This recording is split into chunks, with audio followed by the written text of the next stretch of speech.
গল্প আমার হৃদয়ে তুই। তৃতীয় পর্ব। লেখনীতে জান্নাত সুলতানা। গাড়িটা ব্রিজের একদম শেষ প্রান্তে এসে পড়া নির্ভান রাস্তার পাশে একটা গাছের শেকড় ধরে ঝুলে রইল। সানায়া অনেক কষ্টে রাস্তা থেকে উঠে নিজের রক্তাক্ত দেহখানা নিয়ে পা জোড়া হেঁচড়ে এগিয়ে এলো।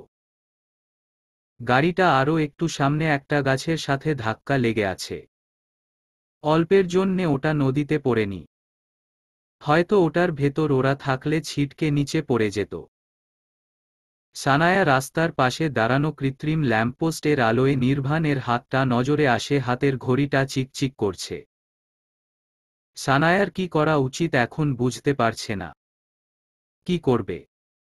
কি করে টেনে তুলবে নির্ভানকে এই বিপদের মুখ হতে? নিজের শরীরে যে বিন্দু পরিমাণ শক্তি আর মনে সাহস পাচ্ছে না। কিন্তু নির্ভানকে আশ্বাস দিয়ে এক হাতে পেটের ডান সাইড চেপে ধরে হাঁপিয়ে হাঁপিয়ে বলল, একটু অপেক্ষা করুন, আমি দেখছি। সানায়া রাস্তায় এলোমেলো দৃষ্টি ফেলে মানুষের আশায়। কিন্তু না তেমন কাউকে বা কোনো বস্তু নজরে এলো না। এর মধ্যে নির্ভান ঝুলন্ত অবস্থায় সানায়াকে গলা ছেড়ে ডেকে উঠল, এদিকে এসো যান। হ্যাঁ হ্যাঁ বলুন। গাড়ির ডিকিটা খুলে দেখো রশি আছে। সানায়ার কথা না শুনেই নির্ভান জানালো।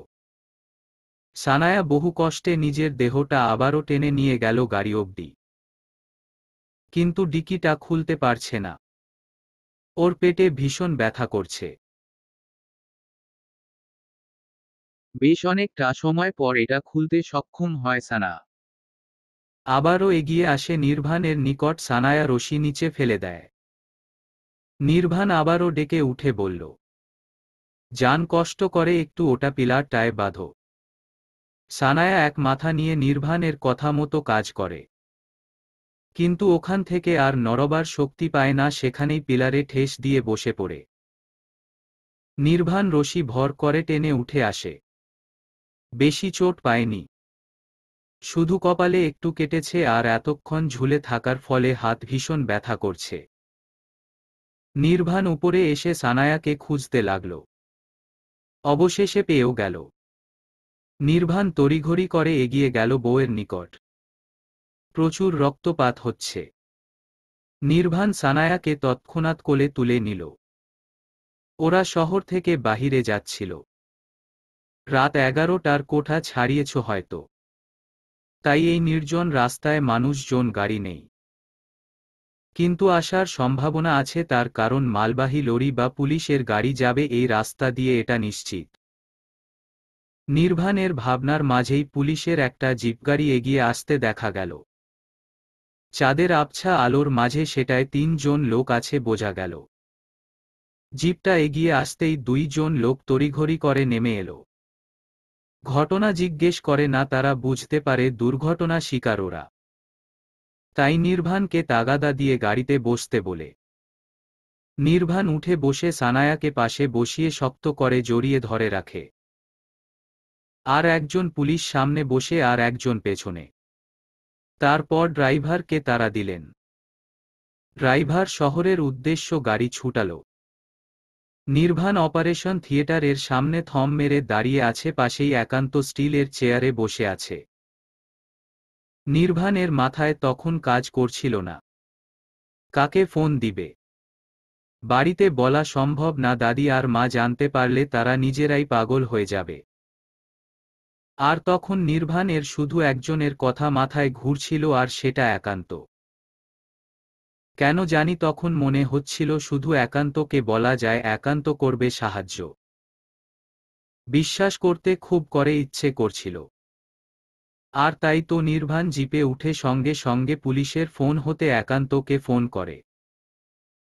একান্ত আফির সাথে মাত্রই ভালোবাসার অতল সাগরে ডুবতে যাচ্ছিল, আর ঠিক তক্ষুনি একান্তর ফোনটা সশব্দে বেজে উঠে।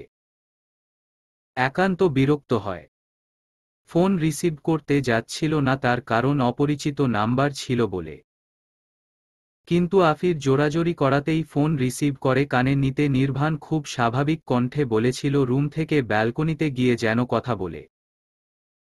একান্ত তখন একটু সন্দেহ হয়, কিছু কি হলো। আফির দিকে এক পলক তাকিয়ে অফিস থেকে কল এসছে বলে উঠে চলে আসে। আর নির্বাণ ওকে সব ঘটনা খুলে বলে। আর সাথে এটাও বলে যেন কাউকে এ বিষয়ে না বলে। একান্ত শুনল, তৎক্ষণাৎ বেরিয়ে আসে। পরনে তখনও বিয়ের সাদা প্যান্ট আর একটা টি শার্ট নিয়ে চলে আসে।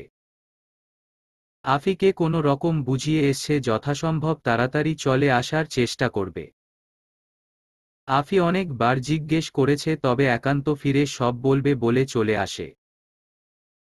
একান্তর ভাবনার মাঝেই 2 জন ডক্টর সহ আরও কিছু সহকারী নার্স বেরিয়ে আসে। নার্সগুলো চলে গেল, শুধু একজন ডক্টর আর এজন নার্স রয়ে গেল। ও ঠিক আছে।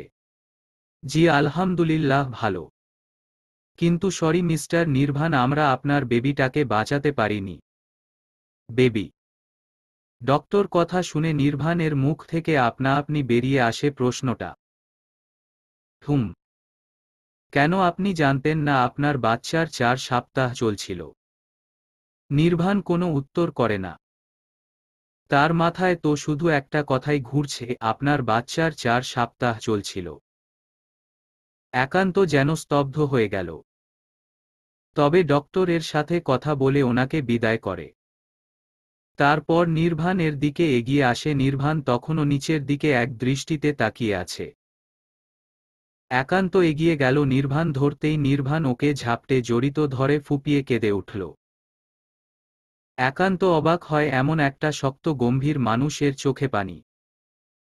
সাথে সাথে ভাবে, কেন হতে পারে না? অবশ্যই পারে, নিজের অস্তিত্ব এসছে আর সে জানে না। আর যখন জানল তখন সে দুনিয়াতে নেই। ভাবতেই নিজের কেমন লাগছে। সেখান নির্বাণ বাবা হয়ে চোখের জলটা খুব স্বাভাবিক।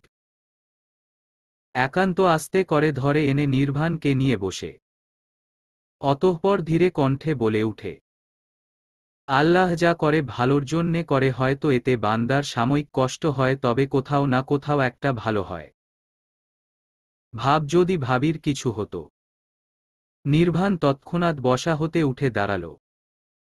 চোয়াল শক্ত করে কয়েকটা উল্টো পাল্টা আঘাত করে বসে একান্তকে। একান্ত মুচকি হাসে। যাক, স্বাভাবিক তো করা গেল। এর মধ্যে একজন নার্স এসে বলে গেল, সানায়াকে কেবিনে দেওয়া হয়েছে। চাইলে দেখা করতে পারবে, কিন্তু কথা বলা যাবে না। নির্বাণ রাজি হল। একান্তকে জোর করে নির্বাণ বাসায় পাঠিয়ে দিল, সাথে সতর্ক সহিতে সাবধান করে দিল যাতে বাড়িতে এখন কাউকে এসব না বলে। একান্ত চলে গেল। নির্বাণ বউয়ের পাশে বসে এক দৃষ্টিতে তাকিয়ে রইল সানায়া শুকনো মুখটার দিকে। এই ছোট দেহখানার ভেতর আর একটা অস্তিত্ব ছিল। ইস, ছিল কেন? এখন থাকলে কি হতো? থাকলো না কেন? আচ্ছা, সানায়া জানত। জানলে বলে নি কেন? যদি না জানে তো নির্বাণ আর কক্ষনো জানাবে না। আর যদি জেনে থাকে তাহলে সামলাবে কি করে তার ভালোবাসাকে? কেমন লাগবে যখন জানতে পারবে তাদের অস্তিত্ব এসছিল, আবার তাদের ফাঁকি দিয়ে চলেও গিয়েছে, আর তারা জানতেও পারল না? নির্বাণের মনে প্রশ্নগুলো বারবার আসছে। কি জবাব দিবে এই ঘুমন্ত মেয়েটা জেগে উঠলে? যদি জানতে পারে তাদের অস্তিত্ব এসছে কিন্তু সে আবার চলে গিয়েছে, সামলাবে কি করে? পারবে তো সামলাতে? অবশ্যই পারতে হবে। রাত তখন শেষ পর্যায়ে। একটা কেবিনে 2টা সিঙ্গেল বেড পাশাপাশি। একটায় নির্বাণকে থাকতে দেওয়া হয়েছে। সেও তো আহত হয়েছে। কপালে কেটেছে, হাতগুলো লাল, রক্ত জমাট বেঁধে আছে। কিন্তু তার নিজের এই শরীরের আঘাতের চেয়ে মনে বেশি আঘাত পেয়েছে, আর সেগুলো ভীষণ যন্ত্রণা করছে। তার কলিজা ফেটে যাচ্ছে। ফাটাবে না? আঘাতটা তো তার কলিজায় লেগেছে, আর সেই কলিজা তার সামনে নিশ্চিন্তে ঘুমিয়ে আছে। হয়তো কিছুক্ষণের মধ্যে জেগে উঠবে। নির্বাণ এক দৃষ্টিতে তাকিয়ে আছে সানায়ার বন্ধ চোখের পাতার দিকে। এই চোখ জোড়া তার ভীষণ ভালো লাগে যখন তার দিকে পিটপিট করে তাকায়।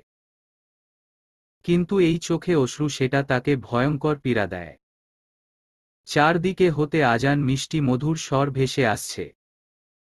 নির্বাণ ওয়াশরুম গেল, গায়ের ময়লা ব্লেজারটা খুলে গায়ের শার্টের হাতা গুটিয়ে অজু করা নিল। অতঃপর বেরিয়ে এলো একজন নার্স, তখন সানায়ার ঔষধ দিতে এসছিল। নির্বাণকে দেখে তিনি বলল, উনি তো ঘুমিয়ে আছে, ঘুম থেকে উঠলে আমাদের কাউকে ডেকে দিবেন। ঠিক আছে। আচ্ছা শুনুন, একটা জায়নামাজ হবে? নির্বাণ সম্মতি দিয়ে জিজ্ঞেস করে। নার্সটা মধ্যবয়সী, তিনি মুচকি হেসে জানাল, আপনি একটু অপেক্ষা করুন, আমি নিয়ে আসছি। নার্স চলে গেল। নির্বাণ সানায়ার পাশে আবার বসে পড়ে সারাটা রাত সে আজ নির্ঘুমে কাটিয়েছে। নির্বাণ সানায়ার ললাটে ওষ্ঠ ছুঁয়ে দিল। ঠিক তক্ষুনি মহিলা নার্সটা আবারও ফিরে এলো, হাতে জায়নামাজ। নির্বাণ মুচকি হেসে ধন্যবাদ জানালো, মহিলাটা বিনিময়ে হাসল, তারপর চলে গেল। নির্বাণ জায়নামাজটা বিছিয়ে নামাজে দাঁড়িয়ে গেল। নির্বাণ নামাজ শেষ মোনাজাত ধরে বসে থাকে অনেকক্ষণ। তার চোখ দিয়ে হঠাৎ আপনি আপনি জল গড়িয়ে পড়ল। নির্বাণ! সানায়া দুর্বল কণ্ঠে ডেকে উঠল। নির্বাণ তৎক্ষণাৎ মোনাজাত শেষ, চোখের জল তড়িঘড়ি করে মুছে উঠে এলো, অস্থির হয়ে জিজ্ঞেস করল, শরীর খারাপ লাগছে, ডক্টর ডাকবো? পানি খাবে? নির্বাণ! হ্যাঁ, বলো বলো। আমি ঠিক আছি। আপনি ঠিক আছেন? নির্বাণের কপালে সফেদা ব্যান্ডেজ লাগানো জায়গায়টা নিজের হাত ছুঁয়ে জিজ্ঞেস করে। নির্বাণ সানায়ার হাতটা ধরে এনে নিজের ঠোঁট ছুঁয়ে আশ্বাস দিয়ে জানাল, আমি ঠিক আছি, তুমি তাড়াতাড়ি সুস্থ হয়ে যাও। সানায়া পানি চায়। নির্বাণ পাশে থাকা টেবিল হতে বোতল আনে, সানায়াকে উঠতে বসতে সাহায্য করে। সানায়া পানি খেয়ে বোতলটা আবার নির্বাণের হাতে ফিরিয়ে দেয়। এর মধ্যে একজন নার্স সহ ডক্টর আসে কেবিনে। ডক্টর এসে সানায়াকে ভালো মন্দ জিজ্ঞেস করে। ডক্টর সানায়াকে দেখে জানালো, আজ বাসায় নিতে পারবে, কিন্তু খুব সাবধানে রাখতে হবে, সাথে সাথে থাকতে হবে। ডক্টর একটা ইনজেকশন দিয়ে চলে গেল। নির্বাণ একান্তকে আসতে বলেছে, একান্ত এলেই ওরা বেরিয়ে পড়বে। নির্বাণ সানায়াকে ফ্রেশ হতে সাহায্য করে। একজন স্টাফকে দিয়ে হালকা খাবার আনিয়ে সানায়াকে খাইয়ে ঔষধ খাইয়ে দেয়। এর মধ্যে একান্ত সহ আফি কেবিনে হাজির হয়। আফি এসেই সানায়াকে ধরে কান্না করতে থাকে। একান্ত ওকে সব বলেছে। ওর নিজের অনেক কষ্ট হয়েছে, কথাটা জানার পর সেখানে এই মেয়েটা কি করে মানবে এসব? হয়েছে তো, ঠিক আছি আমি, সানায়া জানায়। একান্ত সব ফর্মালিটি পালন করে আসে, অতঃপর তারা বাড়ির উদ্দেশ্যে রওনা দেয়। আফি সানায়ার জন্য বাসা থেকে কাপড় নিয়ে এসছে। সানায়া হসপিটালের ড্রেস পাল্টে নিজের কাপড় পরে নেয়। নির্বাণের জন্যও বাড়ি থেকে কাপড় এনেছে, তবে নির্বাণ কাপড় পরেনি, আগের কাপড়গুলোই সে পরে আছে। বাড়িতে প্রবেশ করতেই আমেনা খাতুন আর সুমাইয়া বেগম আহাজারি করতে থাকে। কি থেকে কি হয়ে গেল তাদের কিছু জানালো না কেন? আরও অনেক প্রশ্নের সম্মুখীন হতে হলো, তবে নির্বাণ সবাইকে পরে সব বলবে বলে এড়িয়ে এলো। তার মাথায় তো অন্য চিন্তা, সবাই অ্যাক্সিডেন্টের খবর জানার পর এমন করছে। আর যদি সেই কথাটা জানতে পারে তখন কি করবে? সানায়াকে রুমে এনে নির্বাণ ফ্রেশ হতে সাহায্য করে। এর মধ্যে সুমাইয়া বেগম স্যুপ নিয়ে এলো। মূলত নির্বাণ নিজেই বলে এসছে হালকা খাবার নিয়ে আসার জন্য। বেলা এখন 10টার বেশি সময় বাজে। আর সেই সকালে সানায়া শুধু এক পিস ব্রেড খেয়েছে, আর এখন একটা ঔষধও আছে, তাই খাবার খেতে হবে। সুমাইয়া বেগম সানায়াকে খাইয়ে দিল। নির্বাণ সেই ফাঁকে শাওয়ার নিয়ে নিল। নির্বাণ রুম থেকে বেরিয়ে এলে সুমাইয়া বেগম খাবারের কথা বললে নির্বাণ জানালো সে খাবে না। সুমাইয়া বেগম জোর করে, কিন্তু নির্বাণ কিছুতেই খাবে না। সানায়া এতক্ষণ দুই মা ছেলের কাণ্ড দেখছিল। সুমাইয়া বেগম বেশি জোরও করতে পারে না। ছেলে তার ভীষণ রাগী, যদি আবার রেগে উল্টো পাল্টা কিছু বলে বসে বা কিছু করে ফেলে, এই যেমন যদি বাড়ি থেকে বেরিয়ে যায়। শেষে যখন নির্বাণের সাথে সুমাইয়া বেগম না পেরে চলে যাবে, তখন সানায়া ডেকে বলল, মনি তুমি খাবারটা একটু কষ্ট করে কাউকে রুমে পাঠিয়ে দাও। সুমাইয়া বেগম হাসল, ছেলে তার বউয়ের টেনশনে খাবার দাবার ছেড়ে দিতে চাচ্ছে, কিন্তু বউ তার ভীষণ চালাক। সুমাইয়া বেগম চলে গেল, নির্ভান সানায়াকে ঔষধ খাইয়ে দিল। এরপর নিজে সোফায় বসে পড়ে মিনিট পাঁচে এর মাথায় একজন কাজের লোক খাবার হাতে রুমে এলো। খাবারগুলো তিনি নির্ভানের সামনে সেন্টার টেবিলে রেখে চলে গেল।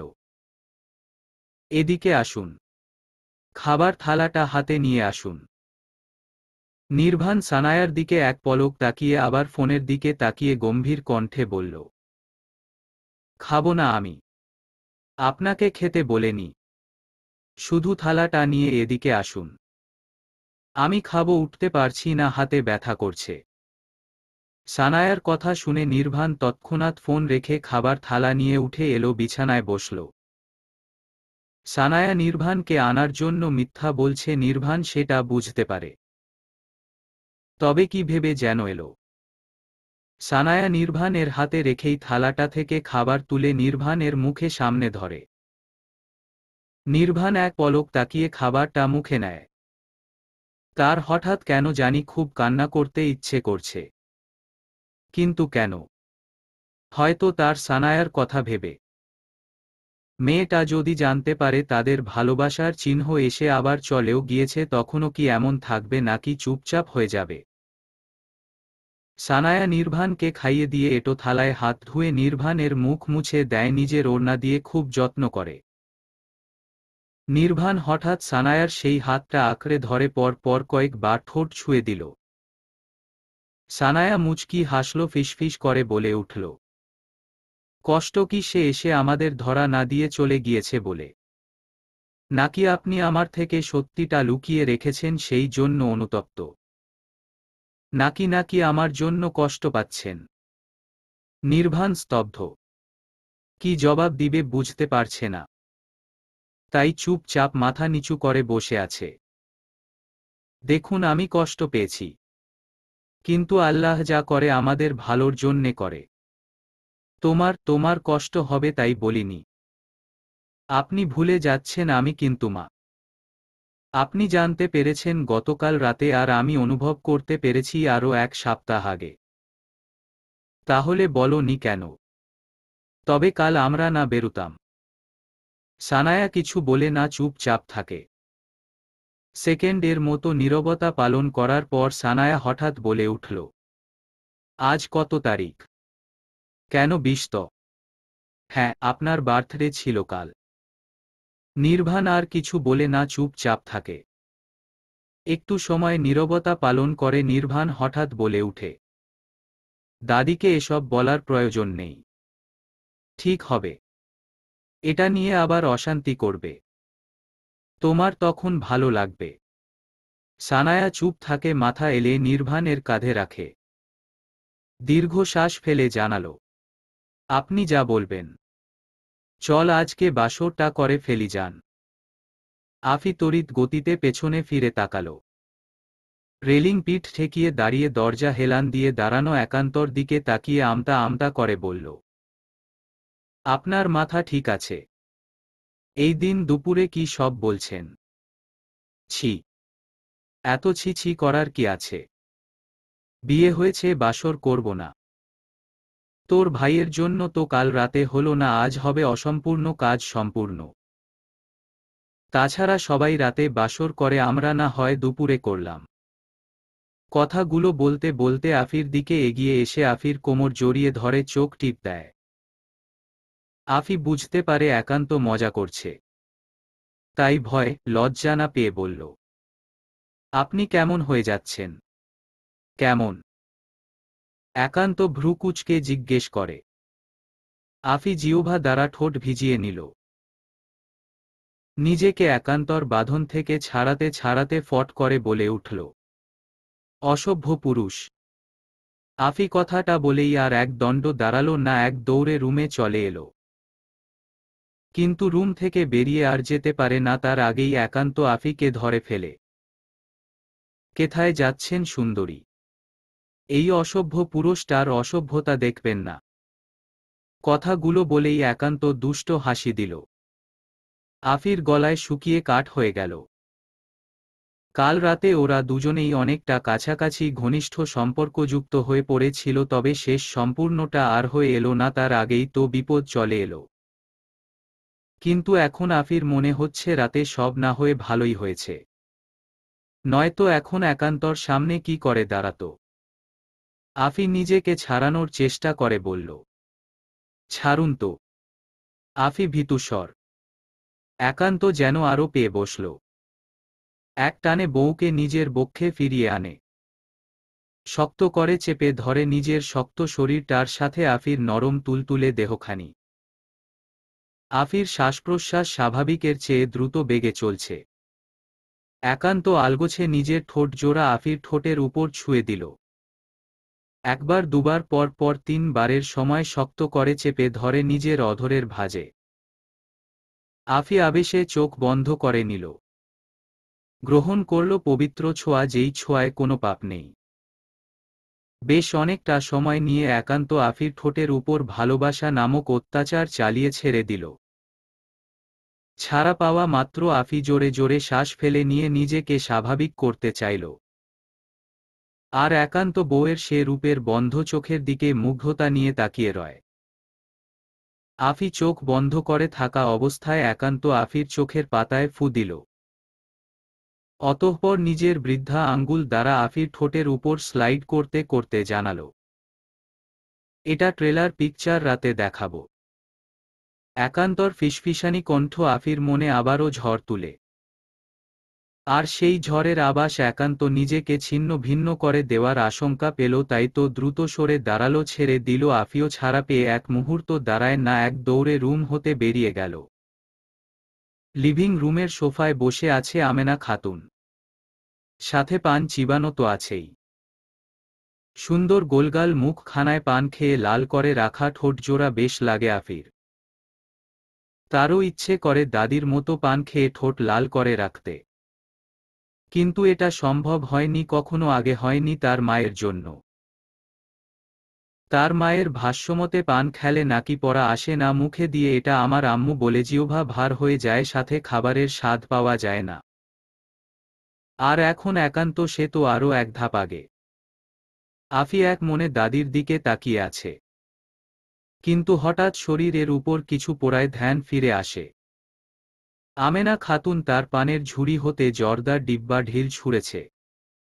আফি সেটা হাতে নিয়ে দাদির দিকে তাকাতেই তিনি আফিকে কাছে ডাকে।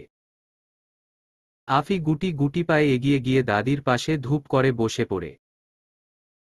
আমেনা খাতুন তার জিনিস তার জায়গায় রেখে ফিসফিস করে জিজ্ঞেস করল, আমার নাতি কি ধারে কাছে আসবার পারছে? কি? আফি ভ্রু কুঁচকে প্রশ্ন করে। আমেনা খাতুন এবার বিরক্ত হল। এই মেয়ে আসলেই কোনো কাজের না। সামান্য একটা কথার মানে বুঝে না। কাইল রাইতে আমার নাতি তোরে কিছু করে নাই? বিরক্তে মুখ কুঁচকে দ্বিতীয়বারের মতো জিজ্ঞেস করে আমেনা খাতুন। আফির নিকট এবার কথাটা স্পষ্ট হল। আর অমনি মুখ লজ্জা রাঙা হয়ে উঠে। তবে আমেনা খাতুনকে বুঝতে দেওয়া যাবে না লজ্জা পাচ্ছে। তাই মুখে আমেনা খাতুনের চেয়ে দ্বিগুণ বিরক্তি ভাব নিয়ে বলল, তোমার নাতিরে জিজ্ঞেস করো। কথাটা বলেই আফি চলে যাচ্ছিল, কিন্তু আমেনা খাতুন আফির হাত টেনে ধরে আবারও আগের স্থানে বসিয়ে দিয়ে বোঝানোর স্বরে বলল, বিয়া হইছে। বিয়া একবারই হয়। তাই স্বামীর যত তাড়াতাড়ি পারছো স্বামীর মন জয় করার চেষ্টা কর। কয়দিন পর তো তুই বিদেশ যাবি। মায়া মাইনষের বিয়ার পর একমাত্র আপন হইল স্বামী। রাত তখন 9টার বেশি সময় বাজে। সানায়াকে নির্বাণ খাবার খাইয়ে দিয়ে নিজেও খেয়ে এটো থালায় সেন্টার টেবিলে রেখে এসে সানায়াকে ঔষধ খাইয়ে দিল। অতঃপর শুয়ে দিয়ে নিজেও শুয়ে শক্ত করে জড়িয়ে ধরে মাথায় হাত বুলিয়ে দিতে দিতে বলল, তাড়াতাড়ি সুস্থ হয়ে যা জান। আমার বুকে প্রচণ্ড ব্যথা করে তোকে এভাবে দেখলে। এমন ভালোবাসা পেলে সুস্থ হতে মনে হয় না সময় বেশি লাগবে। সুস্থ হয়ে যা। আরো বেশি ভালোবাসবো, যতটা ভালোবাসলে আমার আরো একটা সানায়া আসবে। আরো একটা নির্ভান।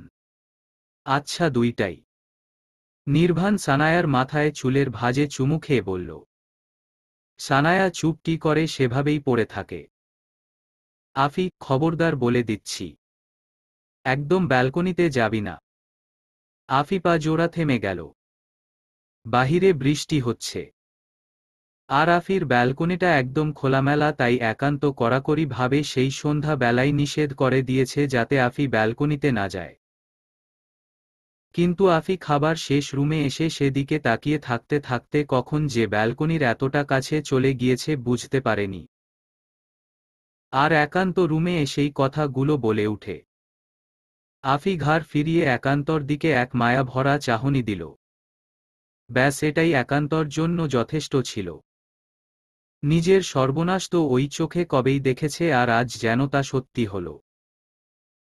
না, একান্ত সত্যি করল। বউয়ের মায়া ভরা চাহনি উপেক্ষা করতে পারে না। এগিয়ে গিয়ে কোলে তুলে নিল। আফিও শক্ত করে জড়িয়ে ধরে একান্তর গলা। আর এগিয়ে গেল ব্যালকনিতে পড়তে থাকা বড় বড় বৃষ্টির মাঝে। অতঃপর মিনিটের মাথায় দুটি দেহ ভিজিয়ে জবজবে করে দিল আকাশ থেকে জমিনে পড়তে থাকা বৃষ্টির পানিতে। আফি সাদা রঙের একটা কুর্তি পরে আছে। ওড়নাটা স্লিভলেসের, যা এখন শরীর সাথে লেপ্টে আছে। শরীরের প্রতিটা ভাঁজ স্পষ্ট। আফি দুই দিকে হাত ছড়িয়ে দাঁড়িয়ে আছে। মুখটা সামান্য উঁচু করে চোখ বন্ধ করে আছে। আর নীল শার্ট পরিহিত একান্ত সেদিকে এক মোহনীয় দৃষ্টিতে তাকিয়ে আছে। একান্ত এতক্ষণ ব্যালকনির দরজায় হেলান দিয়ে দাঁড়িয়েছিল, কিন্তু সামনের এই রমণী তাকে শান্ত হয়ে দাঁড়িয়ে থাকতে দিল না। রমণীর নিজের রূপের কাছে এই পুরুষকে হার মানতে হল। এলোমেলো পা ফেলে এগিয়ে গেল বৃষ্টি বিলাস করতে থাকা আফির নিকট। নিজের শক্ত হাতে মেয়েটাকে টেনে আনল নিজের কাছে। আফি চমকে ওঠে, খামচে ধরে একান্তর ঘাড়। সাথে সাথে নখ বসে সেখানে। বৃষ্টির পানি পড়া তৎক্ষণাৎ জ্বলে উঠে।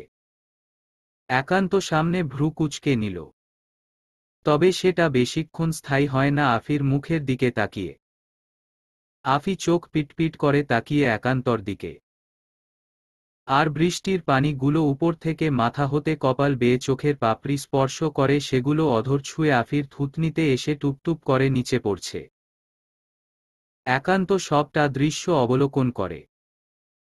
নিজের বাম হাতটা তুলে আফির নরম তুলতুলে গাল চেপে ধরে মাথার পেছনে সহ ধরে মুখটা এগিয়ে আনে। আফিও পিটপিট করতে থাকা চোখগুলো আলগোছে বন্ধ করে নিল। একান্ত খুব যত্ন করে বউয়ের অধর জোড়া নিজের অধরের ভাঁজে চেপে ধরে। আফি নিজেও একান্তর সাথে তাল মেলায়। একান্ত আরও পাগল হল। বউকে সেভাবে রেখেই শক্ত করে বুকের সাথে মিশিয়ে নিয়ে রুমে চলে আসে, আর সেই সাথে রুম জোরে বৃষ্টির পানিও। আফি একান্তর তুলনায় বেশ অনেকটা খাটো, তাই একান্তর গলা জড়িয়ে ঝুলে আছে। একান্ত বিছানার কাছাকাছি এসেই আফির ওড়নাটা গলা হতে এক টানে খুলে মেঝেতে ফেলে দিল। আফি আরও গভীরভাবে জড়িয়ে ধরে একান্তকে, যেন নিজেকে আড়াল করে।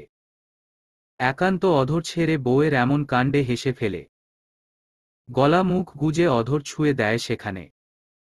হাত ধরে নিজের থেকে আলগা করে আফিকে, অতঃপর এক ঝট করে আফিকে বিছানায় শুয়ে দিল। আফি চোখ বন্ধ করে শ্বাস নিতে ব্যস্ত জোরে জোরে। একান্ত সেদিকে তাকিয়ে থেকে নিজের গায়ের নীল শার্টটার বোতামগুলো খুলে সেটা ছুঁড়ে ফেলে দিল মেঝেতে। আফি ততক্ষণে নিজের লজ্জা রাঙা মুখ লুকাতে উল্টো ফিরে শুয়ে। একান্ত বিছানায় বসে আফির পিঠে উবুর হয়ে নিজের অধর দ্বারা পিঠে ভালোবাসার ছোঁয়া দেয়। ভেজা কুর্তির চেইনটা এক টানে খুলে নিল। আর অমনি আফি তড়িৎ গতিতে ফিরে একান্তকে জড়িয়ে ধরে কেঁদে ফেলে।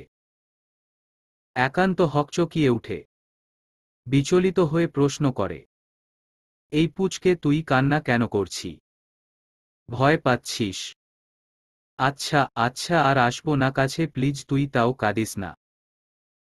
আফি একান্তর কথায় আরো দ্বিগুণ শক্ত করে জড়িয়ে ধরে একান্তকে। একান্ত ছাড়াতে গিয়ে যখন পারল না তখন বুঝতে পারে বউ তার সম্মতি দিচ্ছে, আর কান্না করার কারণও বুঝতে পারে। তাই তো হেসে দিয়ে নেশাতুর কণ্ঠে বলল, একদম ব্যথা দেব না জান, অনেক ভালোবাসা দেব। একান্ত কথা শেষ দাঁত চেপে ধরে আফির ঘাড়ে। আফি কান্না ভুলে ব্যথাতুর শব্দ করে ওঠে। সরে যেতে চায়, মুচড়া মুচড়ি করে, তবে একান্ত ছাড়লে তো আরও শক্ত করে গভীরভাবে জড়িয়ে ধরে বউকে। বয়স তার ২৬ আর বউয়ের বয়স মাত্র ১৭। তাই খুব বেশি যে বউয়ের ধারে ঘেঁষা যাবে না বুঝতে পারে একান্ত। তবে তাই বলে যে ভালোবাসা কম হবে তা না। একান্তর হাতের এলোমেলো স্পর্শ আফি নিজেও পাগল হল। বাহিরে ঝুম বৃষ্টি হচ্ছে আর সেই শব্দে কিছু ভালোবাসার শব্দ মিলে এক হয়ে গেল, সাথে রাত যত গভীর হলো কারোর নিঃশ্বাস ভারী হলো করোর বা ভালোবাসা। সকাল থেকে বাড়ি সাজিয়ে গুছিয়ে সুন্দর করে পরিপাটি করে নিলেন সবাই। অবশ্য কাজ তো কাজের লোক করেছে, ওনারা শুধু দেখি শিখিয়ে দিয়েছে। নির্ভান সেই সকালে রুম থেকে বেরিয়ে এসছে আর যায়নি রুমে। মা আর বোনকে কয়েকবার পাঠিয়েছে রুমে। ঔষধ খাবার সুমাইয়া বেগম দিয়েছে সানায়াকে আজ। নির্ভান হাতের কাজটা শেষ করে নেয়। রুমে যাবে সে, কিন্তু রুমে দিকে যাওয়ার জন্য অগ্রসর হতেই স্বামীর হন্তদন্ত পায়ে ছুটে এসে জানল কেক চলে এসছে।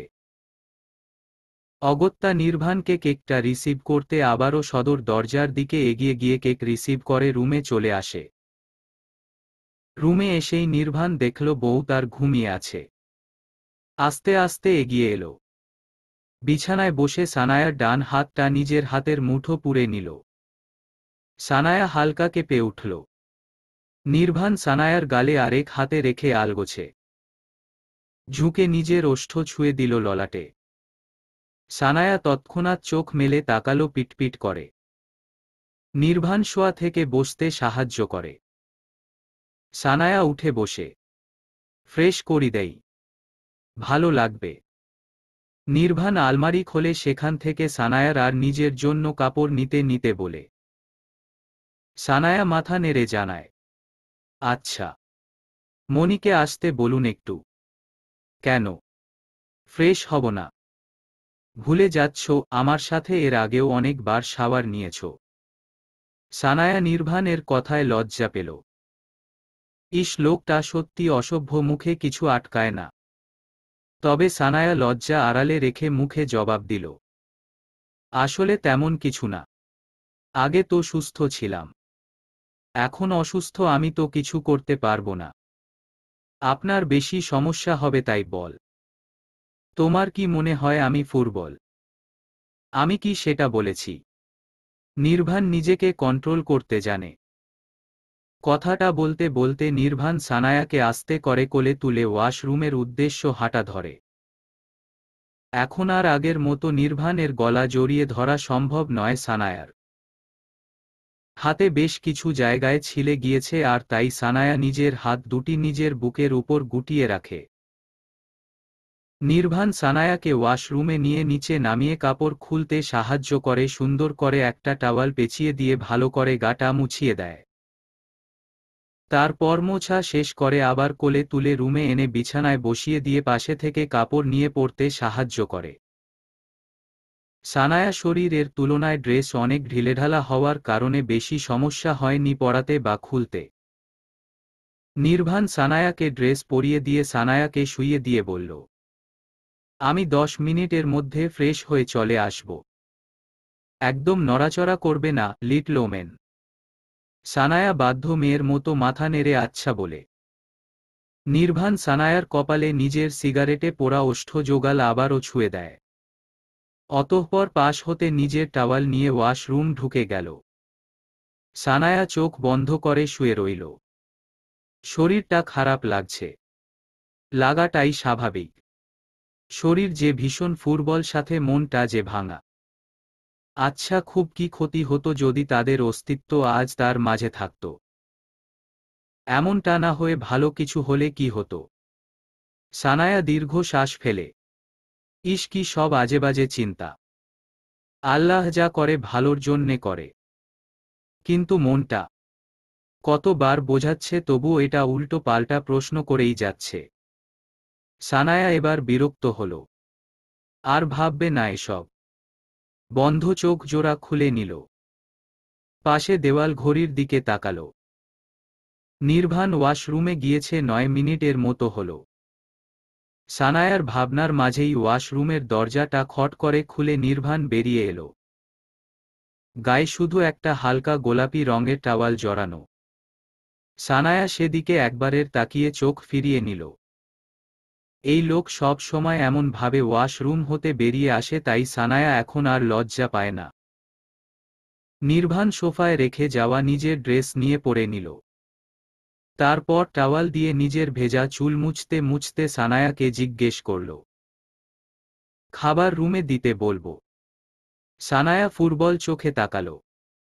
নির্বাণের কোথাও একটা অনুশোচনা হলো, সেই সাথে বুকের বা পাশটায় চিনচিন ব্যথা। হয়তো এই অনুশোচনা সারা জীবন বয়ে বেড়াতে হবে। নির্বাণ আফিকে ডেকে খাবারটা রুমে দিতে বলে সানায়া পাশে বসে পড়ে। সন্ধ্যা সানায়াকে নির্বাণ একটা শাড়ি পরিয়ে দিল। শাড়িটা অবশ্য সানায়া পরতে চায়নি, কিন্তু নির্বাণকে সেটা বলতে পারেনি। যদি মন খারাপ করে নির্বাণ। তাই সানায়া শাড়িটা পরিয়ে দিয়ে নির্বাণ নিজেও একটা কালো স্যুট পরে নিল, সানায়ার শাড়ির সাথে ম্যাচিং করে। অতঃপর নির্বাণ রেডি হয়ে সানায়াকে হালকা সাজিয়ে দিয়ে কোলে তুলে নিল সানায়াকে। সানায়া ভ্রু কুঁচকে নিল সামান্য। এখন তো ব্যথা ততটা নেই, সে হেঁটে যেতে পারত। কিন্তু নির্বাণকে কিছু বললে লাভ হবে না, তাই সানায়া চুপচাপ থাকে। নির্বাণ সানায়াকে নিয়ে রুম হতে বেরিয়ে এলো। বাড়িতে হালকা আলো, শুধু কোনো বড় লাইট ঝালানো নেই। যা দেখে সানায়া অবাক হয়ে নির্বাণকে জিজ্ঞেস করে, বাড়িতে কেউ নেই? লাইট দেয়নি কেন আজ? নির্বাণ উত্তর দেয় না, সোজা সিঁড়ি বেয়ে নিচে চলে আসে। সানায়াকে নিয়ে নির্বাণ নিচে আসা মাত্রই বাড়ির লাইট জ্বলে উঠে, সাথে অনেক মানুষের আওয়াজ। আর সেই আওয়াজ সানায়া বুঝতে পারে নির্বাণের বার্থডে সেলিব্রেশন করা হবে। কিন্তু তাকে কেউ কিছু বলেনি। তবে এই রকম বড় অনুষ্ঠান তো সে করবে বলেছিল আফির সাথে। তাহলে কি আফি করেছে এসব? সানায়া বেশি কিছু আর ভাবে না। সানায়ার বাবা মাও এসছে, সাথে সানায়ার ভাই। ওনারা সানায়ার অ্যাক্সিডেন্টের খবর পায়নি। এসে মেয়ের এমন অবস্থায় দেখে শারমিন রহমান কেঁদে কেটে অবস্থায় খারাপ। সানায়া কোনো রকম বুঝিয়ে সুঝিয়ে মা বাবাকে শান্ত করে, সবার সাথে মিলে সন্ধ্যাটা উপভোগ করে। অনুষ্ঠান শেষ, খাওয়া দাওয়া করে অতিথিরা সবাই বিদায় নিয়ে যেতে যেতে রাত প্রায় 10টার বেশি সময় বাজে। শুধু সানায়ার বাবা মা আর ভাই থেকে যায়। নির্বাণ তার আগেই বউকে নিয়ে উপরে রুমে চলে আসে। যা দেখে সানায়ার বাবা মা বেশ খুশি হয়। মেয়ের জামাই তাদের ভীষণ ভালো। এদিকে নির্বাণ, বউ তার অসুস্থ, সেদিকে তার পুরোদমে খেয়াল আছে। রুমে এসে সানায়াকে শাড়ি খুলে রাতের পোশাক পরতে সাহায্য করে নির্বাণ। বউকে ফ্রেশ করিয়ে ঔষধ খাইয়ে নিজেও ফ্রেশ হয়ে ড্রেস চেঞ্জ করে এসে বড় লাইট অফ করে ড্রিম লাইট অন করে এসে সানায়া নিজের বাহুডোর নিয়ে নেয় আলগোছে। সানায়া নিজেও গুটিসুটি মেরে সেভাবেই পড়ে থাকে। সময় চলমান। কারোর জন্য অপেক্ষা করে না এটা। শুধু পরিস্থিতি বদলায়। তেমন বদলেছে নির্বাণ সানায়ার জীবন। নির্বাণের যত্ন ভালোবাসায় সানায়া এখন পুরাপুরি সুস্থ। এর মধ্যে সানায়ার বাবা মাও 2বার করে এসে মেয়েকে দেখে গিয়েছে। সানায়ার বাবা অবশ্য মেয়েকে নিজের কাছে নিতে চেয়েছিল, কিন্তু নির্বাণ কিছুতেই রাজি হয়নি। তাই সানায়ার বাবা মা এসে এসে দেখে যেত। আর নির্বাণ অফিস গেলে সুমাইয়া বেগম আর আফি সানায়ার দেখাশোনা করত। আমেনা খাতুনও সানায়ার সাথে এসে গল্প করত। সানায়া এখন সম্পূর্ণ সুস্থ। আজ নির্বাণ সকাল 8টার দিকে অফিস চলে গিয়েছে। জরুরি মিটিং আছে। সকালে ব্রেকফাস্টও করে যায়নি। তাই সানায়া ভাবল দুপুরের খাবার সানায়া নিজে রান্না করে অফিস নিয়ে যাবে। আর এমনিতেও কোনো কাজ নেই, কয়েকদিন পর তো অ্যাডমিশন টেস্টেই যা আর কি।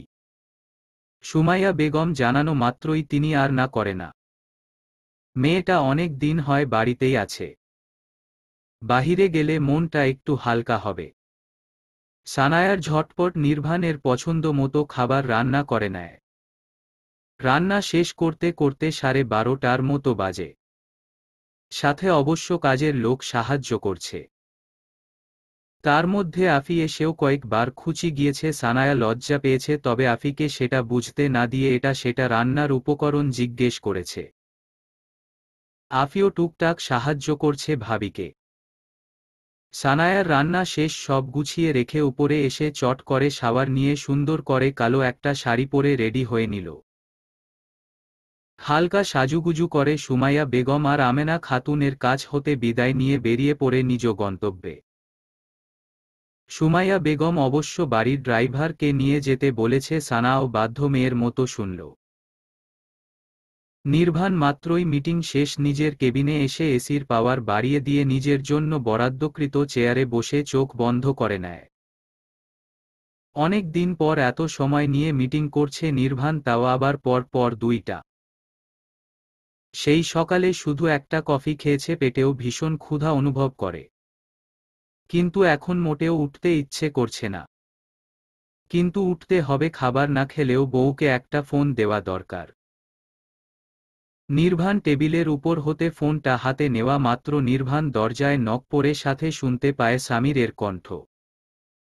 স্যার কেবিনে আছে, আপনি যান ম্যাম। নির্ভান ভ্রু কুঁচকে নেয়, কিন্তু কুঁচকানো ভ্রুজোড়া মুহূর্তের মধ্যে অবাক হয়ে টানাটানা হয়ে আসে। সেই সাথে চেয়ার ছেড়ে উঠে আস্তে আস্তে শোধাল, তুমি এত কষ্ট করে কেন আসতে গেলে? কাউকে দিয়ে পাঠিয়ে দিলে হতো। খুশি হননি? সানায়া প্রশ্ন করে। নির্ভান সানায়াকে এক হাতে জড়িয়ে ধরে আরেক হাতে খাবারের প্যাকেটটা টেবিলের উপর রাখতে রাখতে বলল, অসুস্থ তুমি? এখন সুস্থ।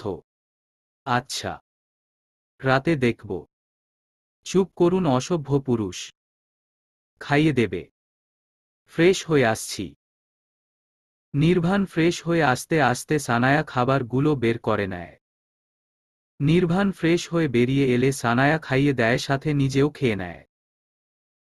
খাবার শেষ, সানায়া সব কিছু গুছিয়ে চলে আসতে নিলে নির্ভান আসতে দেয় না।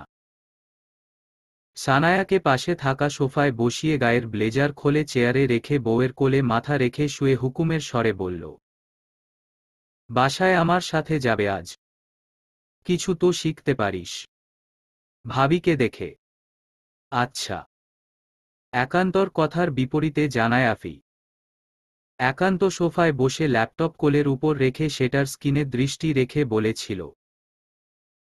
কিন্তু আফির এমন জবাব পেয়ে আফির দিকে তাকিয়ে ইশারায় কাছে আসতে বলে আফি বিছানায় পা ঝুলিয়ে বসে একান্তর দিকে তাকিয়েছিল।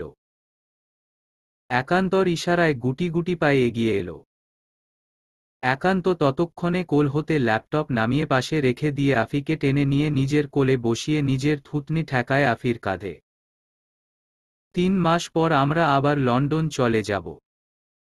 একান্ত আফির কাঁধে নিজের অধরজোড়া ছুঁয়ে দিয়ে বলল। আফির মনটা খারাপ হল। একান্তর দিকে ফিরে গলা জড়িয়ে ধরে মলিন স্বরে বলে উঠল, আর না যান, আমি ওখানে যেতে চাই না। যেতে হবে যান, বাবা একা সবটা সামলাতে পারছে না। তাছাড়া বাংলাদেশে আরও শাখা করতে কম করে হলেও 5-7 বছরের মতো সময় লাগবে।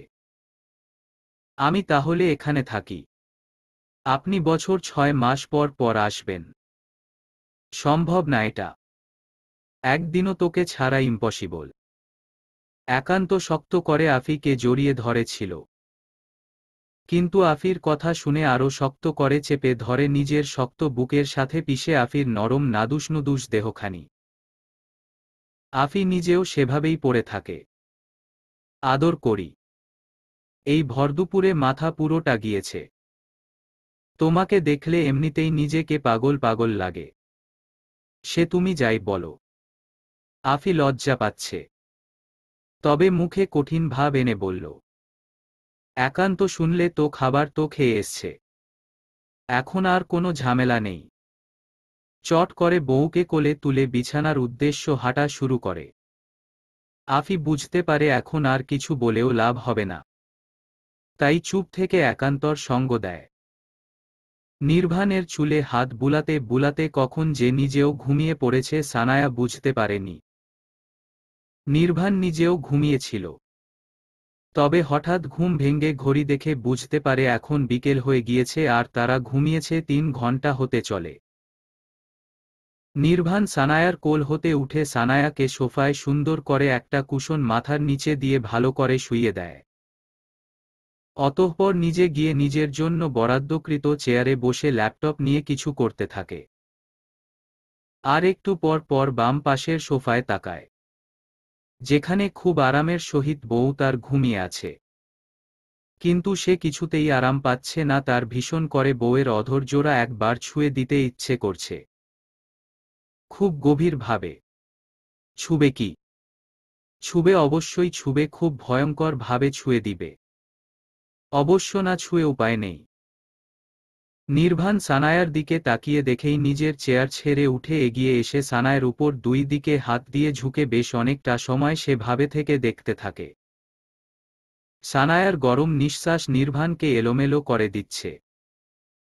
সাথে ঘুমিয়ে আছে বিধায় শ্বাসপ্রশ্বাস স্বাভাবিকের চেয়ে দ্রুত ওঠা নামা করছে, যার ফলে বুকের আকর্ষণীয় 2টি অংশ নির্ভানকে আরও পাগল করছে।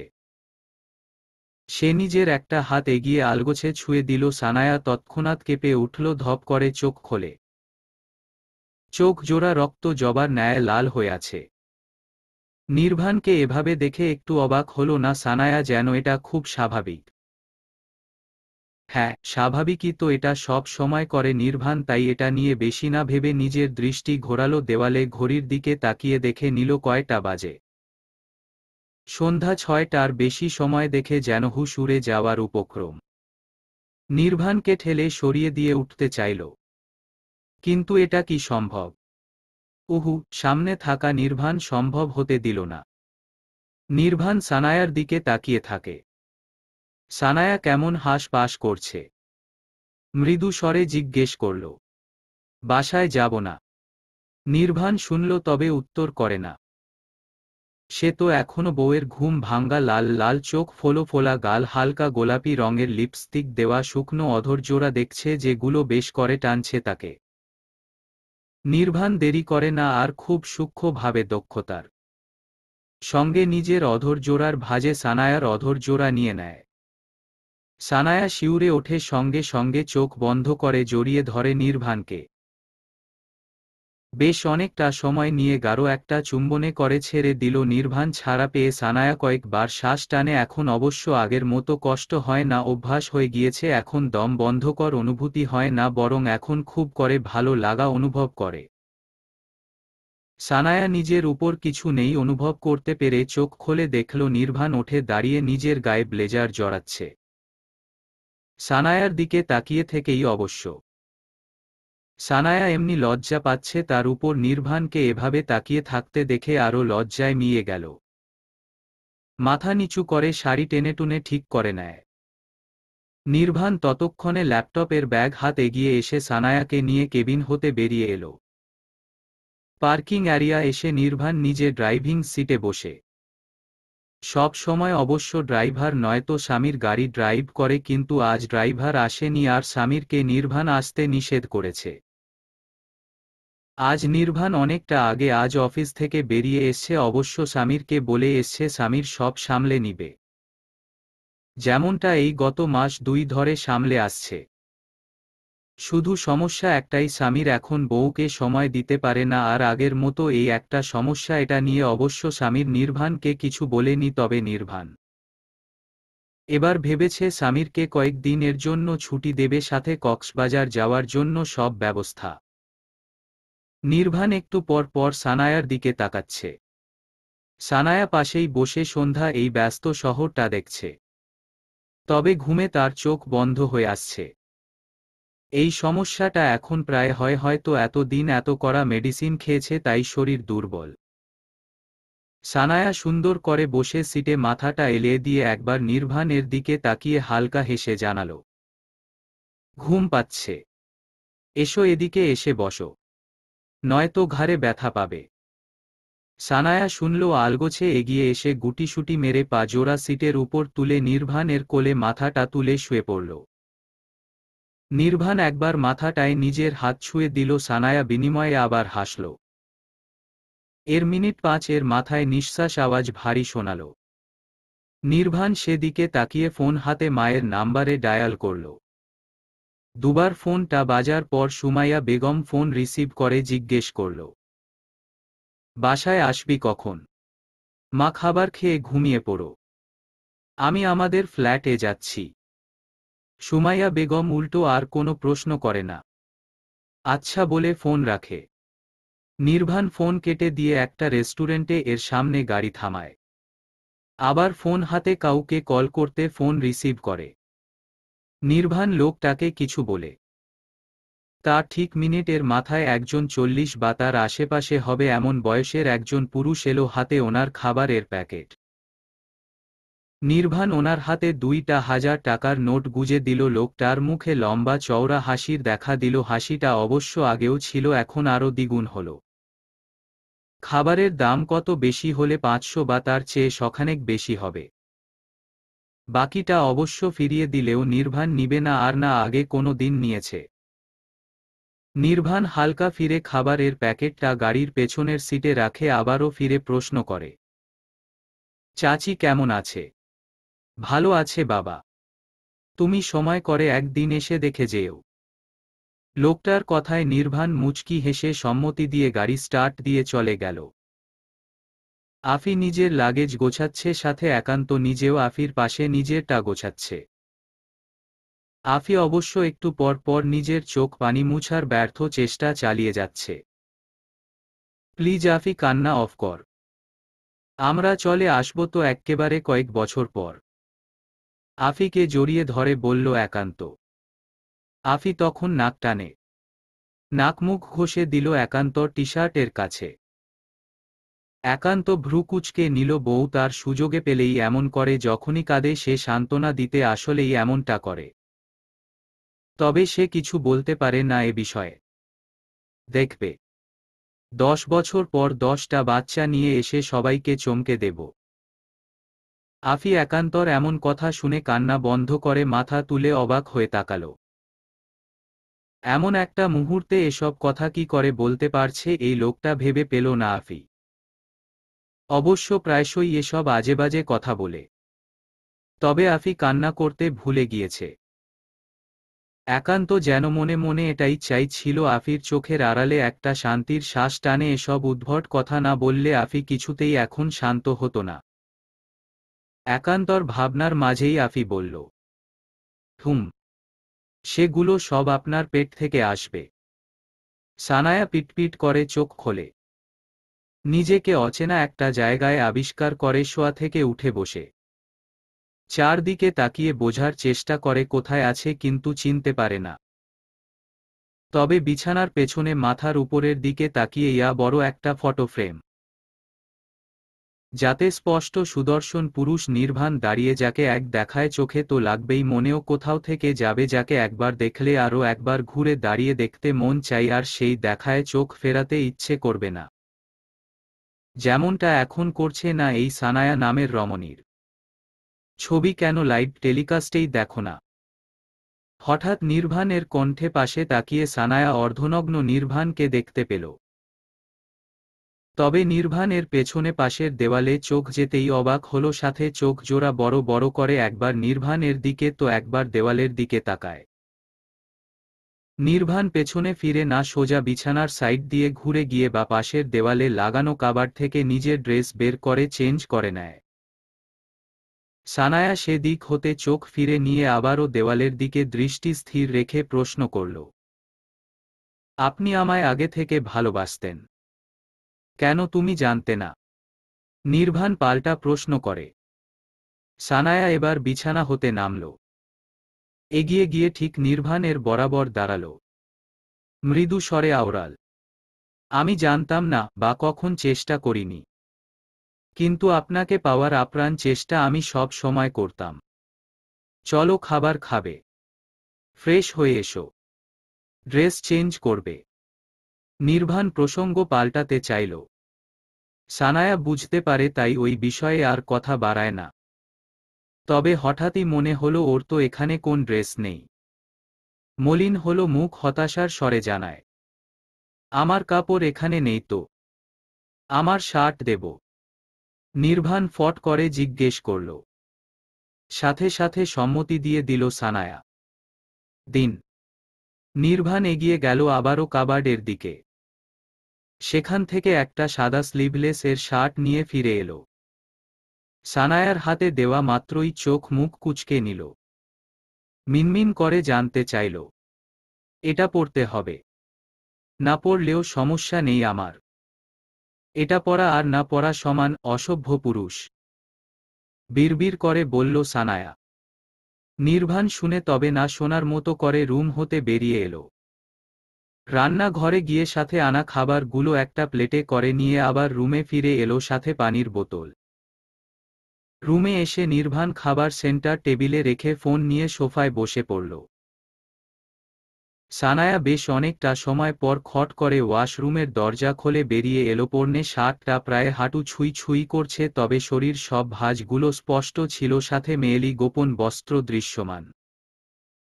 সানায়া গুটি গুটি পায়ে এগিয়ে গিয়ে নির্বাণের সামনে দাঁড়াল। শার্টের মাথা ও মাথা ধরে টানাটানি করছে। নির্বাণ সশব্দে হেসে উঠল। বউকে টেনে নিকটে আনে।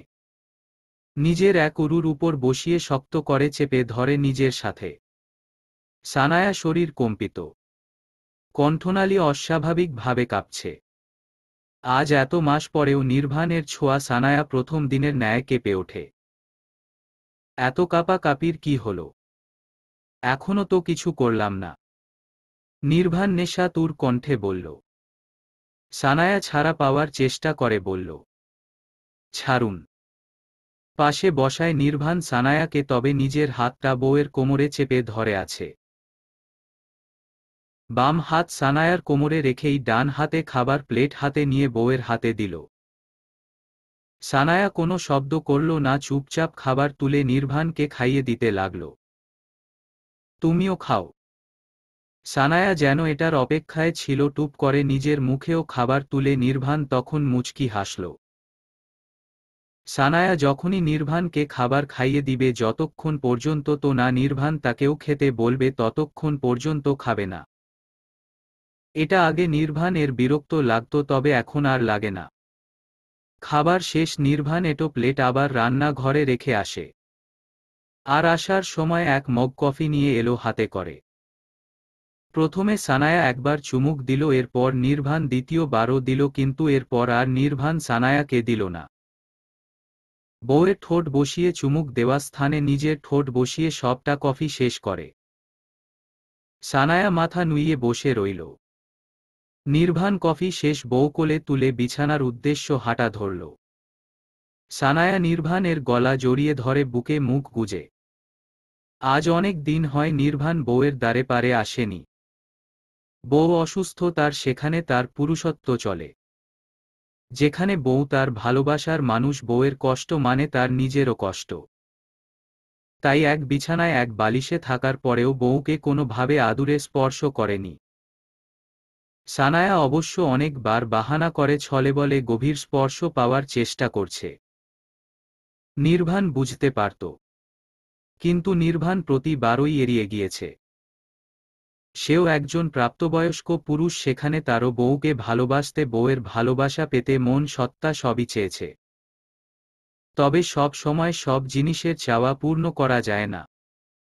কিন্তু আজ আর দূরে করবে না, নিজের সবটা দিয়ে বউকে ভালোবাসবে। সময় বদলায় না, শুধু এটার গতিবিধি ঠিক রেখে চলতে থাকে। তবে পরিস্থিতি বদলায়, কখনো ভালো কখনো বা খারাপ, শুধু পরিস্থিতির সাথে নিজেকে মানিয়ে নিতে হয়। আফিও তাই করছে। নিজের মাতৃভূমি ছেড়ে আজ কানাডাতে এলো, বছর হতে চলল। কিন্তু তার মন আজও সেখানেই পড়ে থাকে। কিন্তু মস্তিষ্ক আর নিজের সাথে যুদ্ধ করে এখানে পড়ে আছে। এখানে এসে আফি একটা প্রাইভেট বিশ্ববিদ্যালয়ে ভর্তি হয়েছে। একান্ত নিজের কাজে মনোযোগ দিয়েছে। ওরা আলাদা একটা ফ্ল্যাটে থাকে আর একান্তর বাবা আরেক শহরে থাকে, সেখানে একান্তদের নিজস্ব বাড়ি রয়েছে। একান্ত এখন প্রায় ব্যস্ত থাকে। অফিস, মিটিং, রাত করে বাসায় ফিরা, তার দিন এভাবেই কাটছে। কিন্তু রাতে ফিরে বউয়ের সঙ্গ তার চাই চাই। দিন দিন কেমন যেন বদলে যাচ্ছে একান্ত। ওয়াইন, পার্টি এসব তার কাছে খুব একটা অস্বাভাবিক কিছু না, আফির সামনেই এসব করে এখন। তবে আফির কাছে এসব নিত্য নতুন। সে এর আগে কখনো তার বাপ ভাইকে এসব করতে দেখেনি। তাই এসব নিয়ে তার ভীষণ কৌতূহল জন্মেছে মনে। আজ একান্ত বাসায় ফিরলে এসব নিয়ে কথা বলবে। তার এমন জীবন ভালো লাগছে না। কাজের লোক নেই, রান্নাটা নিজেই করতে হয়, কিন্তু অন্য সব কাজ করার জন্য রোজ একজন বাঙালি মহিলা আসে আর সব করে দিয়ে যায়। ভার্সিটি পর আফি সারাক্ষণ একা একাই বাসায় থাকে। আফির বোরিং লাগে, কিন্তু কিছু করার নেই।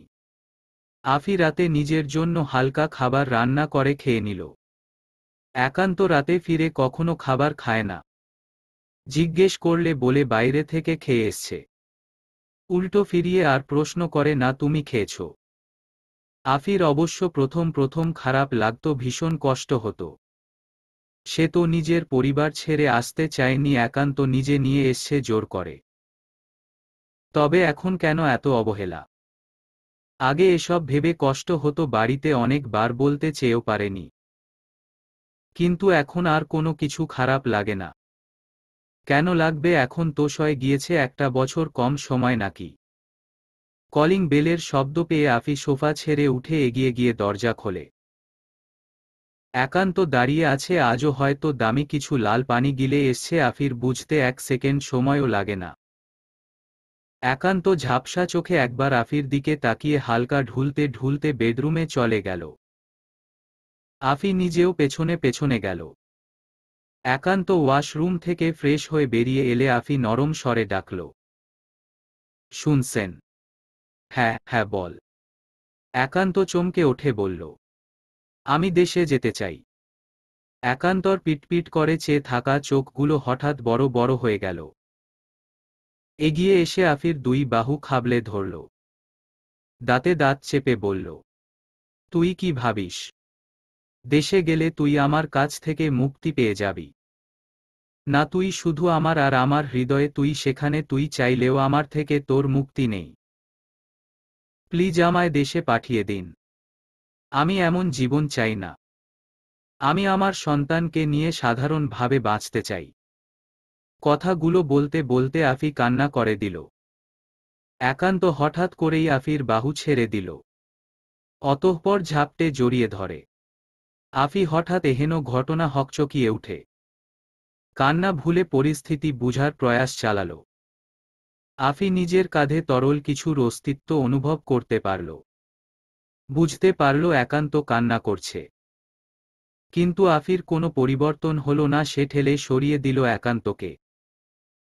নিজের তর্জনী আঙ্গুল উঁচিয়ে বলল, খবরদার ন্যাকামো করবেন না।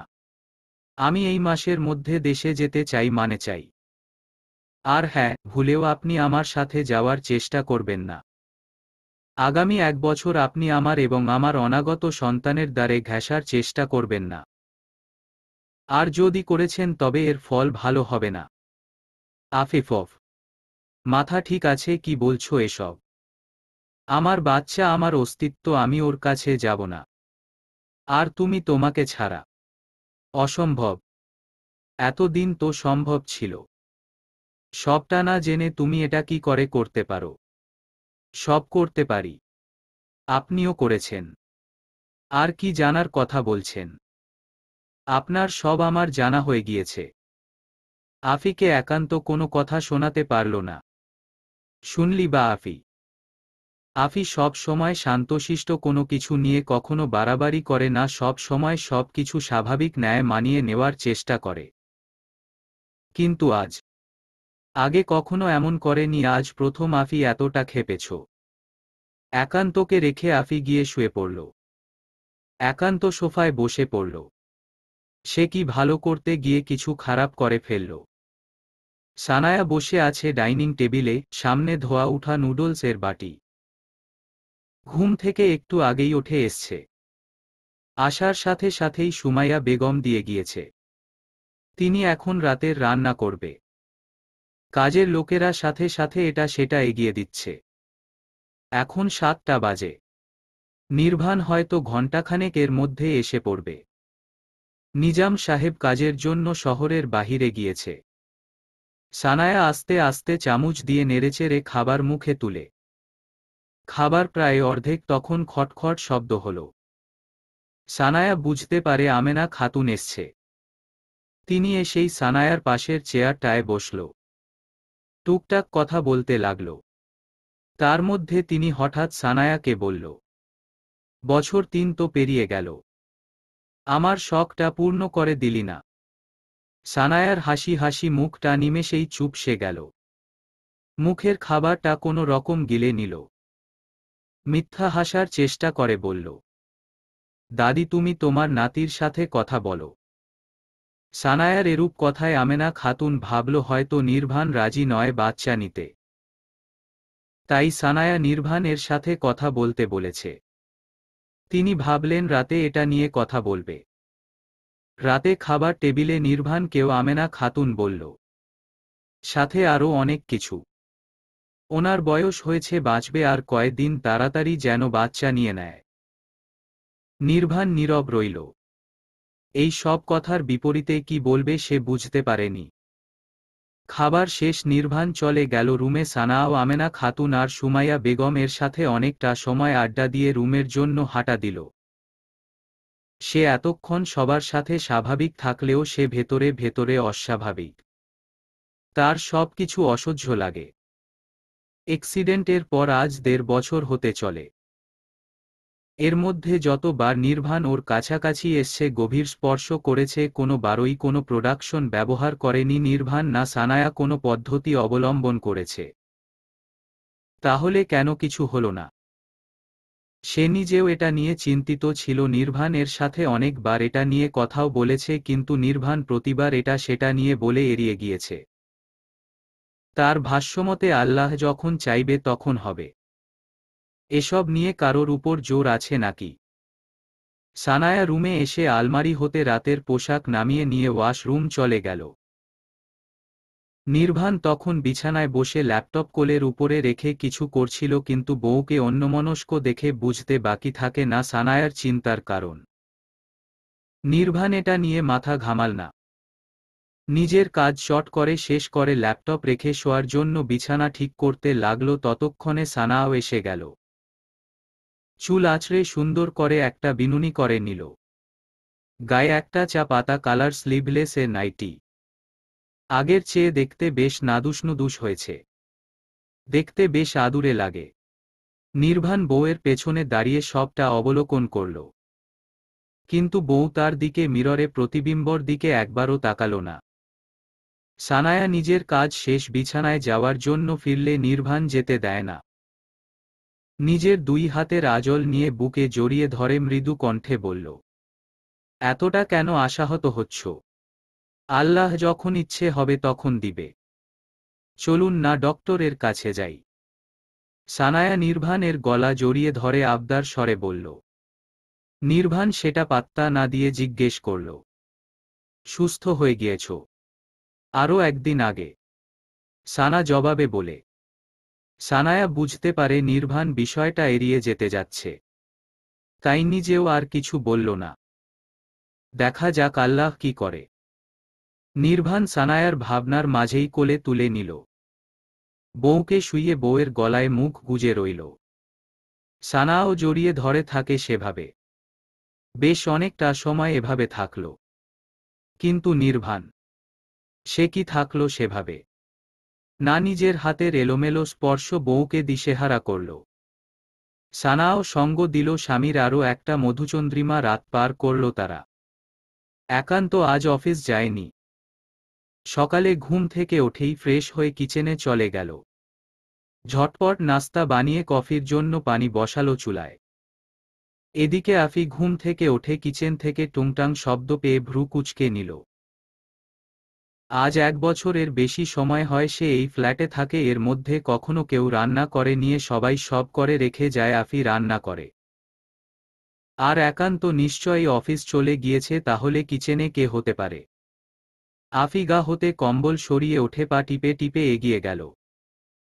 তবে একটু একটু ভয় পাচ্ছে, তবে ভয় প্রকাশ না করে এগিয়ে গিয়ে কিচেনে একান্তকে দেখে চমকে উঠল। বিস্ময় নিয়ে জিজ্ঞেস করল, আপনি অফিস যাননি? উঠে গিয়েছ? ভালো হয়েছে, যাও ফ্রেশ হয়ে এসো। কফি করা শেষ আমার। একান্ত কফি মগে নিতে নিতে বলল। আফি প্রত্যুত্তরে করে না, ফিরে রুমে চলে এলো। ফ্রেশ হয়ে এসে বিছানায় বসে রইল। যাবে না সে? কিন্তু এর মধ্যে একান্ত গলা ছেড়ে আবারও ডাকল। আফি কেন জানি অগ্রাহ্য করতে পারল না। গুটি গুটি পায়ে এগিয়ে গিয়ে লিভিং রুমে সোফায় পা জোড়া গুটিয়ে বসে পড়ল। একান্ত নাস্তা ট্রেতে করে এনে সেন্টার টেবিলে রেখে কফির মগ আফির হাতে দিল। আফি তখনও কোনো বাক্য প্রয়োগ করে না। কফি শেষ, একান্ত নিজে হাতে আফিকে নাস্তা খাইয়ে দিল।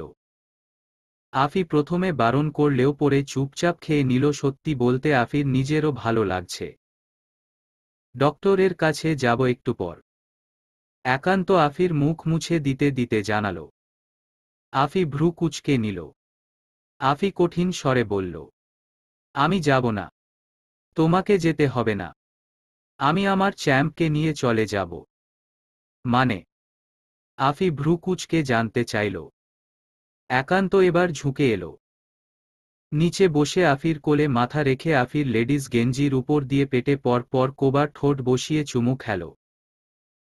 আফি ঘটনাচক্রে দ্রুত কিছু করতে পারল না। তবে বুঝতে পেরে একান্তকে ঠেলে সরাতে চাইল। সফলও হল, তবে একান্ত নিজ থেকে ছেড়ে দিয়েছে বলে। নয়তো একান্তর মতো এমন বলিষ্ঠ শরীরের অধিকারী পুরুষকে নড়ানো সম্ভব নয়। যদিও আফি নিজেও যথেষ্ট লম্বা, তবে শক্তির দিক হতে কখনোই না। আফি একান্তকে ছাড়িয়ে উঠে যেতে নিলেই একান্ত আফিকে টেনে আবারও বসিয়ে দিল।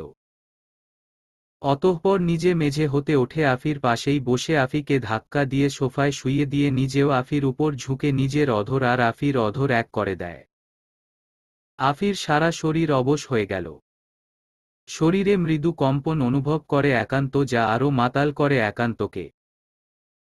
কিন্তু কিছু ভেবে পর পর কয়টা চুমু খেল অধরে। ছেড়ে দিয়ে আফির মুখ নিজের হাতের আঁচলে নিয়ে নেয়। আফির চোখ তখন বন্ধ। আজকাল একটু কিছু করলেই ভীষণ ক্লান্ত লাগে, সেখানে এতক্ষণ শ্বাস নিতে না পেরে যেন দম বন্ধ লাগছিল। আফি যখন নিঃশ্বাস নিতে ব্যস্ত, ঠিক তক্ষুনি একান্তর নেশাতুর কণ্ঠে শোনা গেল, আমার থেকে তুমি যত দূরে যেতে চাইবে, আমি তার থেকে দ্বিগুণ বেশি তোমাকে আমার কাছে নিয়ে আসব। চলবে? গল্প আমার হৃদয়ে তুই। 3য় পর্ব। লেখনীতে জান্নাত।